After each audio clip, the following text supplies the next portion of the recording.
नमस्कार, मी प्राची घाणेकर आणि जगाच्या पाठीवर या आमच्या विशेष बुलेटिनमध्ये तुम्हा सगळ्यांचं स्वागत।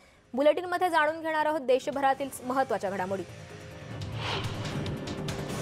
दक्षिण पश्चिम चीनमधील तिबेट स्वायत्त प्रदेशात जगातील सर्वाधिक उंचीचा विद्युत ट्रान्समिशन आणि ट्रान्सफॉर्मेशन प्रकल्प पूर्ण झालाय। या प्रकल्पाचा दुर्गम भागातील तिबेटच्या जवळपास 3,80,000 रहिवाशांना फायदा होणार आहे। तर या प्रकल्पाला पॉवर हेवन रोड असं संबोधलं जात आहे।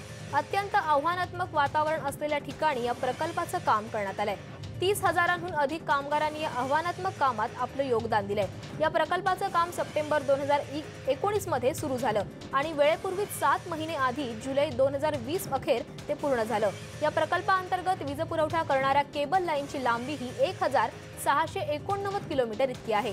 जिग्जे शहरापासून ते नगरी प्रीफेक्चर पर्यंत हा प्रकल्प आहे। या प्रकल्प उपयुक्त ठरणार असल्यानं नगरी प्रीफेक्चरच्या गावातील नागरिकांना आभार मानलेत, कारण आता इथले नागरिक विजेवर चालणारी सर्व उपकरणं वापरू शकणार आहेत। हेरगिरीच्या आरोपावरून जुलियन असांज याचं प्रत्यार्पण करण्याची विनंती फेटाळल्यानंतर विकिलीक्सचे संस्थापक जुलियन असांज यांच्या समर्थकांनी सोमवारी ब्रिटिश कोर्टाबाहेर घोषणा दिल्या। प्रेस स्वातंत्र्याचा विजय असं म्हणत त्यांनी न्यायाच्या दिशेनं पाऊल आहे असं म्हटलंय। असांज यांच्या कायदेशीर सल्लागारांनी कोर्टात त्यांच्या वतीनं ज्या मुद्द्यांवर युक्तिवाद केला तो युक्तिवाद जिल्हा न्यायाधीश वेनेसा यांनी नाकारला। या युक्तिवादात जुलियन असांज यांच्या कायदेशीर सल्लागारांनी हा खटला राजकीय कारणास्तव चालत असल्याचा मुद्दा मांडलाय। हेरगिरीच्या आरोपांना सामोरं जाण्यासाठी प्रत्यार्पणाची विनंती नाकारण्याच्या यूकेच्या न्यायाधीशांनी घेतलेला निर्णय न्यायाच्या दिशेनं पहिलं पाऊल अशी प्रतिक्रिया विकिलीक्सचे संस्थापक जुलियन असांज यांच्या साथीदारांनी दिली। कोर्टाच्या निर्णयावेळी असांज भावनिक झाले होते। अमेरिकेच्या ब्रिटिश न्यायाधीशांनी विकिलीक्सचे संस्थापक जुलियन असांज यांच्या हेरगिरीच्या आरोपात प्रत्यार्पण करण्याची विनंती नाकारली। या निर्णयाचं मेक्सिकोच्या अध्यक्षांनी स्वागत केलंय आणि मेक्सिकोमध्ये त्यांना राजकीय आश्रय आणि संरक्षणाची ऑफर दिली आहे। अमेरिकेत कोरोनाचा संसर्ग होण्याआधी हजारो लोकांनी एका कार्यक्रमाला हजेरी लावली होती आणि त्यानंतर मोठ्या प्रमाणात कोरोनाचा संसर्ग झाला। त्यामुळे आता इथे जवळपास सर्व कार्यक्रम हे डिजिटल प्लॅटफॉर्मद्वारे आयोजित करण्यात येत आहेत। त्यामुळे पर्यटन स्थळांवर पर्यटक दिसत नाहीयेत। नागरिकांना घरीच राहण्याचा पर्याय आहे। माणसाने अंतराळात पहिलं पाऊल ठेवलं, त्यात ऐतिहासिक क्षणाला यंदा 60 वर्ष पूर्ण होत आहेत। एप्रिल 1961 मध्ये रशियन कॉस्मोनॉट युरी गागरिन यांनी अंतराळात उड्डाण केलं। 12 एप्रिल 1961 रोजी रशियन कॉस्मोनॉट युरी गागरिन अंतराळात उड्डाण करणारे पहिले मानव ठरले। गागरिन संपूर्ण सोव्हिएत युनियनमधील एक नायक आणि सोव्हिएत सरकारचे एक शक्तिशाली प्रतीक बनले। अंतराळातून गागरिन यांनी मनुष्याने कधीही न पाहिलेल्या अंतराळाचं वर्णन केलं होतं। नव्या कोरोना संसर्गाला रोखण्यासाठी स्कॉटलंडमध्ये निर्बंध लावण्यात आले। अत्यावश्यक कारणांशिवाय स्कॉटलंडमधील नागरिकांनी घराबाहेर न पडण्याचं आवाहन करण्यात आलं आहे। स्कॉटिश नेते निकोला स्टर्जन यांनी याविषयी माहिती दिली। तर कोरोनाचा नवा प्रकार जलद गतीने पसरत आहे। या नव्या प्रकाराला रोखण्यासाठी पुन्हा लॉकडाऊन घोषित करण्यात आलाय। हा लॉकडाऊन जानेवारीचा पूर्ण महिना राहण्याची शक्यता आहे। इस्लामिक स्टेट समूहाच्या 11 कोळसा खाण कामगारांच्या हत्येच्या निषेधार्थ पाकिस्तानच्या शेकडो अल्पसंख्याकांनी एकत्र येत आंदोलन केलं। सोमवारी सलग दुसऱ्या दिवशी महामार्ग रोखून धरत या नागरिकांनी आपला संताप व्यक्त केला। खाण कामगारांचं रविवारी दक्षिण पश्चिम बलुचिस्तान प्रांतात ISच्या अतिरेक्यांनी अपहरण करून जवळच्या डोंगरावर नेऊन त्यांना गोळ्या मारून हत्या केली आहे। लंडनच्या पश्चिमेला एका 13 वर्षांच्या मुलाला जीवे मारल्यामुळे 5 अल्पवयीन मुलांना अटक करण्यात आली आहे। ब्रिटिश पोलिसांनी सोमवारी याबाबत माहिती दिली आहे। यामध्ये 4 मुलांचा आणि एका मुलीचा समावेश आहे आणि हे सर्वजण 13 ते 14 वयोगटातील आहेत। खून करण्याचा कट रचल्याच्या संशयावरून त्यांना अटक करण्यात आली आहे। चीनच्या हेलॉन्झियांग प्रांतातील मोहे या शहराने गेल्या 10 वर्षात रशिया आणि चीन पर्यंतच्या पाईपलाईनद्वारे सुमारे 200 दशलक्ष टन कच्च्या तेलाचा पुरवठा केल्याची माहिती मिळते। रशियन शहर स्कोवोरोडिनो येथील उगम पावणारी पहिली 1000 किलोमीटरची पाईपलाईन मोहे या शहरात प्रवेश करते आणि हेलॉन्झियांगच्या डाकिंग शहरात जाऊन संपुष्टात येते। 1 जानेवारी 2011 ला पहिला कच्च्या तेलाची पाईपलाईन बसवण्यात आली होती। दुसरा प्रकल्प 1 जानेवारी 2018 मध्ये सुरू करण्यात आला। आता या कच्च्या तेलाची वार्षिक वाहतूक मात्रा 30 दशलक्ष टनांवर जाऊन पोहोचली आहे। टेक्सासमध्ये व्होल्क्सवॅगन गाडीच्या सनरूफमधून शॉटगन दाखवत जाणारा एक 21 वर्षीय तरुण पोलिसांच्या निदर्शनास आला। त्यानंतर श्वान पथक आणि ड्रोनच्या माध्यमातून त्याच्या गाडीचा पाठलाग करण्यात आला। मात्र हा 21 वर्षीय तरुण जवळच्या चर्चमध्ये जाऊन लपला। यावेळी चर्चमधील धर्मोपदेशक विल्यम यांनी त्याच्याकडून बंदूक हिसकावण्याचा प्रयत्न केला असताना त्याने गोळीबार केला। यात धर्मोपदेशक विल्यम यांचा मृत्यू झालाय तर 2 जण जखमी झालेत। अखेर पोलिसांनी या 21 वर्षीय आरोपीला अटक केली आहे। इराणने होर्मुझच्या समुद्रधुनीतून दक्षिण कोरियाच्या ध्वज असलेल्या तेलाची वाहतूक करणारे जहाज जप्त केले। ते जहाज सौदी अरेबियाच्या जुबेलमधील पेट्रोकेमिकल्स येथून ते संयुक्त अरब इमारतीच्या फुजेराहाला जात होतं। डेटा अॅनालिसिस फर्म रोफेनेटिव्हच्या अंदाजानुसार या जहाजावरून अज्ञात रासायनिकाची वाहतूक केली जात होती। या जहाजामुळे मोठ्या प्रमाणात तेल प्रदूषण होत असल्याचा आरोप करत या जहाजावर कारवाई करण्यात आली आहे। अधिकाऱ्यांनी जहाजावरील कर्मचाऱ्यांना ताब्यात घेतलं असून ते सगळे कोरिया, इंडोनेशिया, म्यानमार आणि व्हिएतनामचे नागरिक असल्याचं समोर आलंय।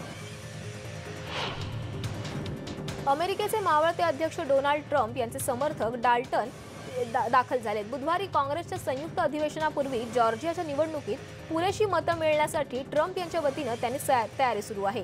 निवडणुकीच्या पार्श्वभूमीवर डाल्टन येथे मेळाव्याचं आयोजन करण्यात आलं। स्पेनमध्ये मोठ्या प्रमाणात बर्फवृष्टी होत आहे। परिणामी अनेक नागरिकांना अडचणींचा सामना करावा लागतोय। बर्फवृष्टीमुळे अडकलेल्या नागरिकांना मदत करण्यासाठी बचाव पथकं काम करतायत। स्पॅनिश सिव्हिल गार्ड आणि आपत्कालीन सेवांनी अस्तुरियसच्या स्पॅनिश भागामध्ये अडकलेल्या लोकांची सुटका केली आहे। ब्रिटनमध्ये कोरोनाचा नवा विषाणू सापडल्यामुळे जगभरात हाहाकार उडालाय। जगभरात ठिकठिकाणी नव्या कोरोनाचे रुग्ण आढळून येत आहेत। त्यामुळे आता ब्रिटनमध्ये पुन्हा एकदा लॉकडाऊन लागू करण्याची घोषणा पंतप्रधान बोरिस जॉन्सन यांनी केली। लॉकडाऊनमध्ये जखडलेल्या जगाने आता कुठे कोरोनाच्या महामारीतून सुटका करून घेतली होती। तेच ब्रिटनमध्ये नव्या कोरोनाचा विषाणू आढळून आल्यामुळे एकच खळबळ उडाली आहे। जवळपास 5 कोटी जनता पुन्हा एकदा लॉकडाऊनमध्ये परतणार असल्याचं बोरिस जॉन्सन यांनी सांगितलं। कोरोनाच्या नव्या प्रकाराला रोखण्यासाठी हा लॉकडाऊन लागू केला जात असल्याचं बोरिस जॉन्सन यांनी म्हटलंय। त्यामुळे ब्रिटनमधील सर्व शाळा आणि कॉलेजेस आता बंद करण्यात आले। 450 मिलियन इतकी लोकसंख्या असलेल्या युरोपमध्ये संथ गतीने होणाऱ्या लसीच्या वितरणावर टीका करण्यात आल्यानंतर युरोपियन कमिशननं आपल्या कोरोना व्हायरस लसीकरण धोरणाचा बचाव केलाय। 27 देशांमध्ये लसीकरण कार्यक्रम संथ गतीने सुरू असून युरोपियन युनियनच्या सदस्यांनी लसीचे डोस योग्य प्रमाणात वितरित करण्यात यूएई सरकारचे सदस्य अपयशी ठरल्याचा आरोप केलाय। फिनलंडमध्ये जवळपास 3 लाख लसींचे डोस मिळण्याची अपेक्षा असतानाच केवळ 40,000 डोस पुरवण्यात आले। निर्मिती क्षमतेमुळे ही अडचण उद्भवली असून प्रत्येकाला या अडचणीचं सामोरं जावं लागणार असल्याचं यूएईकडून सांगण्यात आलंय। ब्रिटनचे पंतप्रधान बोरिस जॉन्सन यांनी सोमवारी ऑक्सफर्ड युनिव्हर्सिटी आणि ॲस्ट्राझेनेका यांनी विकसित केलेली कोविड-19 विरोधी लस प्राप्त करणाऱ्या प्रथम काही नागरिकांची भेट घेतली आणि त्यांच्याशी संवाद साधला। दरम्यान जॉन्सन यांनी लंडनमधील हॉस्पिटलला भेट दिली। तेथे त्यांनी काही आरोग्य सेवा कर्मचाऱ्यांना त्यांच्या पहिल्या कोविड-19 विरोधी लसीचा डोस घेतल्याचंही पाहिलं। चीनच्या तिबेट स्वायत्त प्रदेशातील सर्वात उंच शहर पुमा जियांगटांग टाउनमधील लोकांसाठी बांधल्या गेलेल्या पहिल्या उपचार केंद्रानं शुक्रवारी रहिवाशांच्या पहिल्या तुकडीचं स्वागत केलं। 5373 मीटर सरासरी उंचीसह पुमा जियांगटांगचे सरासरी वार्षिक तापमान -7 अंश सेल्सिअस असतं। 9 महिने इथे कडक हिवाळा असतो, ज्यामुळे स्थानिक रहिवाशांना हृदयरोग, संधिवात, उच्च रक्तदाब आणि उच्च प्रदेशातील इतर आजारांनी ग्रासलं आहे। त्यासाठी हे उपचार केंद्र उभारण्यात आलंय। जर्मनीच्या कुलगुरू अँजेला मर्केल यांच्या प्रवक्त्यानं सोमवारी सांगितलंय की देशातील लसीकरण कार्यक्रम धीम्या गतीने सुरू आहे, म्हणून देशभरातील लोक खूप अधीर झाली आहेत हे आम्हाला पूर्णपणे समजतंय। त्यामुळे काही गोष्टी सुधारू शकतात आणि सुधारतीलही, असंही प्रवक्ते स्टेफन सेबर्ट यांनी सांगितलंय। तसंच जर्मन अधिकाऱ्यांनी सांगितलंय की आठवडाभरापासून ही मोहीम सुरू झाल्यानंतर ते सोमवारपर्यंत देशात सुमारे 2,65,000 लोकांना आतापर्यंतचे लसीचे डोस देण्यात आले। जॉन्स हॉपकिन्स विद्यापीठातील centre for system science engineering म्हणजेच CSSEच्या अहवालानुसार अमेरिकेत रविवारी संध्याकाळच्या आकडेवारीनुसार कोविड-19च्या एकूण प्रकरणांची संख्या 20.6 दशलक्षहून अधिक झाली आहे। CSSEनं सादर केलेल्या अहवालाच्या मते ईस्टर्न स्टँडर्ड वेळेनुसार रविवारी संध्याकाळी 6:22 पर्यंत कोविड-19 रुग्णांची संख्या वाढून 20,06,11,450 इतकी झाली आहे। स्कॉटलंडने मध्यरात्रीपासून पूर्ण लॉकडाऊनमध्ये प्रवेश करण्याची तयारी दर्शवली आहे। त्यामुळे थंडीचा फायदा घेत आईस स्केटर आणि आईस हॉकीपटूंनी सोमवारी ग्लासगो क्वीन पार्क्समधील गोठवलेल्या तलावाचा दुपारी सरावासाठी सदुपयोग करून घेतला। दरम्यान स्कॉटिश नेते निकोला स्टर्जन यांनी हे म्हणालेत की मंगळवारपासून कोरोना व्हायरसच्या फैलावास रोखण्यासाठी अत्यावश्यक सेवा सोडल्यास स्कॉटलंडमधील लोकांना कायदेशीररित्या घरीच राहावं लागणार आहे। न्यूयॉर्क सिटीने जाहीर केले आहे की या रविवारपासून दिवसभर म्हणजे 24 तास लसीकरण केंद्र खुली राहतील आणि त्यामुळे शहरभर कोविड-19 लसींच्या संख्येत वाढ होईल। महापौर बिल डी ब्लासिओ यांनी सांगितलंय की लोकांची संख्या वाढवण्यासाठी आपल्याला त्वरित कार्य करावं लागणार आहे। डी ब्लासिओ म्हणालेत की या महिन्याच्या अखेरपर्यंत प्रत्येक आठवड्याला 4 लाख लसीकरण करण्याचा आमचा मानस आहे। इस्रायलने सोमवारी सांगितलंय की तिथल्या वैद्यकीय कर्मचाऱ्यांनी कोविड-19 विरोधी लस 101.3 दशलक्ष अधिक लोकांना लसीकरण केले, जे लोकसंख्येच्या 10 पटीपेक्षा जास्त आहे। टेल अवीवमधील लसीकरण कंपाऊंड आणि हैफाच्या उत्तरेकडील शहरातील लसीकरण केंद्रांसह देशभरातील जगातील सर्वात लवकर आणि सर्वात वेगवान रोगप्रतिबंधक लस टोचण्याची मोहीम राबवली जाते। माजी कोरोना व्हायरस जार आणि इचिलोव रुग्णालयाचे प्रमुख डॉक्टर रोनी गामझू यांनी सांगितले की टेल अवीव नगरपालिका आणि इचिलोव हॉस्पिटलने आयोजित केलेल्या मोठ्या कंपाऊंडमध्ये दिवसाला 5 ते 7 हजार लोकांना लस देण्यात येते। फ्रान्सचे आरोग्य मंत्री ऑलिव्हर वेरन यांनी पॅरिसच्या रुग्णालयातील एका कोविड-19 लसीकरण केंद्रास भेट दिली, कारण सोमवारी 50 वर्षांपेक्षा जास्त वयाच्या वैद्यकीय कर्मचाऱ्यांना लसीकरण सुरू केलं आहे। फ्रान्सने 27 डिसेंबर रोजी नर्सिंग होम्समध्ये लसीकरण मोहीम सुरू केली, परंतु लस ऑर्डर आणि ती लस देण्यापूर्वी प्रत्येक रहिवाशासाठी आरोग्य तपासणी प्रक्रिया आवश्यक असल्याचं सांगण्यात आलं। देशातील कोरोना विषाणूच्या लसीकरणाबाबत नागरिकांचा सावध दृष्टिकोन असल्याचं दिसून येत आहे। पहिल्या आठवड्यातच काही 100 लोकांना लस देण्यात आली आणि सरकारनं साथीच्या आजारावर ठेवलेल्या नियंत्रणेबद्दल योजनेविषयी संताप व्यक्त केला। न्यूयॉर्कच्या क्रिटिकल केअरमधील नर्स सँड्रा लिंडसे यांना कोरोना विरोधी लसीचा दुसरा डोस देण्यात आला। कोविड-19 विरुद्ध पूर्णपणे लसीकरण करणारी देशातील ती पहिली आरोग्य सेविका आहे। लिंडसे यांना क्वीन्समधील लॉंग आयलंड ज्युशियन मेडिकल सेंटर येथे सोमवारी लसीचा दुसरा डोस मिळाला। नॉर्थवेलचे आरोग्य प्रमुख मायकल डॉवलिंग यांनी डॉक्टर मिशेल चेस्टर यांना तिची विचारपूस करण्यास सांगितलं। लिंडसेने लसीचा डोस मिळवण्यासाठी स्वेच्छेने काम केलं आणि बऱ्याचदा अनेकांनी असं सांगितलंय की तिने केलेल्या कार्याच्या उदाहरणाद्वारे नेतृत्व करणं अत्यंत महत्त्वाचं होतं। बीजिंग नगरपालिकेला अल्प प्रमाणात कोविड-19ची लागण झालेली रुग्ण आढळून आलेत, त्यामुळे आता प्रवाशांच्या आंतरिक तपासणीचे कडक नियम लागू करण्यात येतील अशी माहिती पालिका अधिकाऱ्यांनी सोमवारी एका पत्रकार परिषदेत दिली। बीजिंगमध्ये रविवारी स्थानिक पातळीवर संक्रमित झालेल्या 2 रुग्णांसह एक नवीन कोरोना लक्षण असलेलं प्रकरण नोंदवण्यात आलंय। बीजिंग नगरपालिकेचे प्रवक्ते झ्यू हेजियान यांनी इशारा दिलाय की साथीच्या रोगाचे किंवा विषाणूचे रूपांतर परदेशात सतत विविध प्रकारे होत असल्यामुळे लोकांना छोट्या घटनांबद्दल जागरूक केलं पाहिजे। फायझर कोविड-19 विरोधी लस प्राप्त करणारी पहिली आरोग्य सेविका ही दक्षिण कॅलिफोर्नियातील आहे।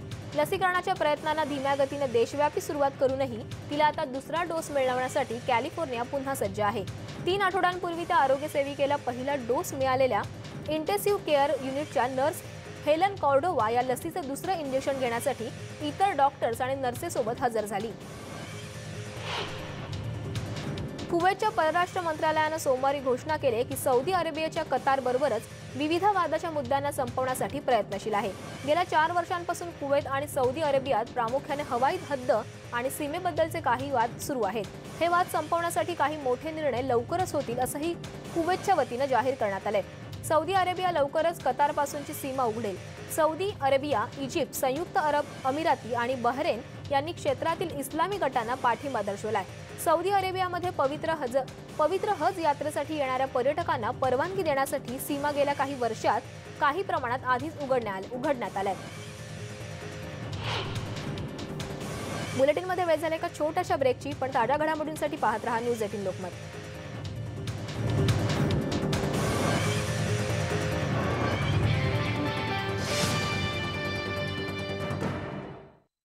आजार वाढले तर संरक्षण देखील वाढणं जरुरी आहे। म्हणूनच आम्ही बनवले नवीन आतापर्यंतचा सर्वोत्तम डेटॉल। हा व्हायरस आणि बॅक्टेरियासह 99.99% जंतूंपासून संरक्षण करतो। देतो उच्चतम TFM शक्ती आणि ताजा स्पर्श। डेटॉल, बी 100% शुअर। थांब, पुढे धोका आहे। धोका? ह्या प्लेटवर, या चमच्यावरही। या सगळ्यामध्ये कसला धोका आहे? झुरळ हे रात्री तुमच्या पाठीमागून येतात आणि यावर जम्स पसरवून लपून बसतात, म्हणूनच लाल हिट। लपलेली झुरळं मारून टाका. आजारांपासून सुरक्षित राहा. ज्या घरामध्ये असते डेटॉलची सवय त्या घरी आजार पण कमी हो. सॉरी. ज्या घरामध्ये डेटॉलची सवय असते तिथे लोक कमी आजारी पडतात, कारण हा देतो 100 आजार पसरवणाऱ्या जर्म्स पासून सुरक्षा. माझ्या घरात डेटॉलची स्वच्छता. आता हे प्रमाणित आहे की डेटॉल कोविड-19 व्हायरस विरुद्ध प्रभावी आहे. आम्ही चक्क तुम्हाला बटाटा वडा खाताना बघतोय. माझ्या आवडीचे चमचमीत पदार्थ मी नेहमी खातो. तरी इतका हॅपीनेस. बायकोचं प्रेम आणि तिरुमला. Ma'am Tirumala Tirumala oil. तिरुमाला असेल घरी तर हॅपीनेसची चिंता don't worry. Tirumala oil by the Kute group, keeping mankind happy. VIP hair colour shampoo. तुम्ही हे ओल्या हातांनी पांढऱ्या केसांवर शॅम्पू सारखं मसाज करा आणि फक्त 15 मिनिटांनी धुवून टाका. VIP हेअर कलर शॅम्पू पक्का. नवीन डेटॉल डिसइन्फेक्टंट स्प्रे. घरातील ज्या वस्तूंवरून जर्म्स काढून टाकणं होतं अवघड, आता त्यांना डिसइन्फेक्ट करणं झालं सोपं. आणि आता हे प्रमाणित आहे की डेटॉल कोविड-19 व्हायरसच्या विरुद्ध परिणामकारक आहे. आता सुरक्षितता राहील, जर्म्स नाही. डेटॉल, बी 100% शुअर.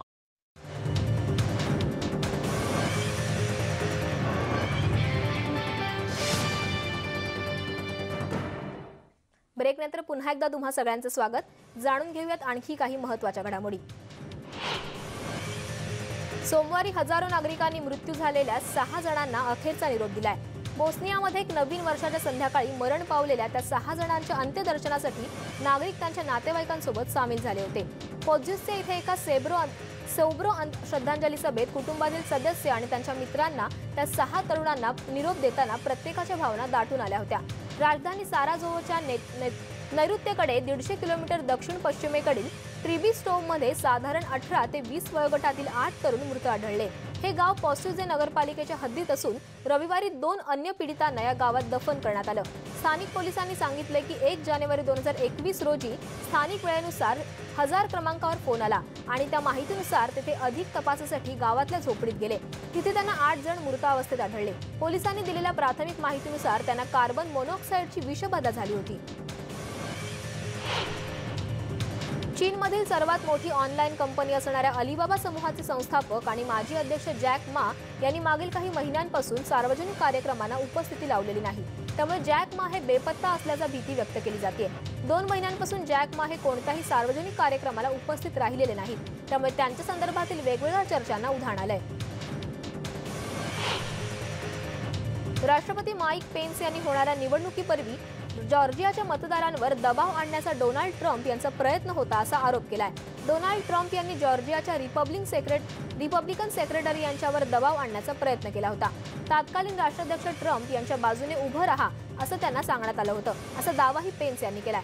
चर्चमध्ये घेतलेल्या एका प्रचार सभेत पेन्स यांनी सांगितलंय की जॉर्जियाला 2 सिनेटर्सची आवश्यकता आहे. ते डेमोक्रॅटिक पक्षाचे निवडून आले तर जॉर्जियाच्या हिताच्याच गोष्टींना प्राधान्य देतील.